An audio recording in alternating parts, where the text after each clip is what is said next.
Waa sidee u dabaaldegidda maalmaha xorriyadda ee Soomaaliya? Maxaa lagu dabaaldegaa maalmahaas? Mise ma jiraan dalal u dabaaldega maalmihii ay qaateen xorriyadda? Ku soo dhawaada muuqaalkeena maanta.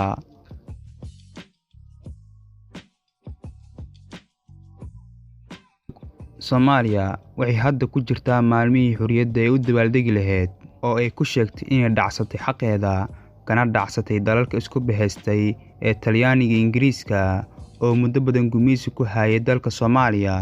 Waa caqiibad xun in loo dabaaldego maalmahaas, oo waxa ay tahay dal dhulka ka soo kacay, rabana inuu iska jafo ciidda. Mana aha in jiilkii soo baxa lagu sheekeeyo inay awal gumeysi ku jireen. Dalka Ingiriiska waxa uu gumeystay dal walba oo caalamka dhaca, markii laga reebo 22 dal oo ka badbaaday gumeysigiisa. Mareykanka, Ruushka, China iyo Faransa oo ka mid ah dowladaha haysta veto power ayaa safafka hore kaga jira dalalka gumeystay Ingiriiska, mana la arko iyagoo u dabaaldegaya maalmahoodii xorriyadda.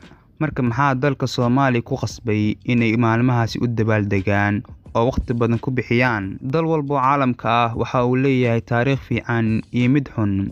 Kaliya waxa uu noo ifiyaa kuwa fiican oo waa uu naga qariyaa qaladaadkiisa iyo taariikhdiisa xun. Waxaan kula talin lahaa inay iska indha tiraan u dabaaldegidda dhacdooyinkii xumaay ee tegay, waayo ma jiro dal soo bandhigo waxyaabaha uu ku xun yahay ilaa Soomaaliya mooye oo ku faanto waxyaabihii hore ee xumaay iyo kuwa maanta.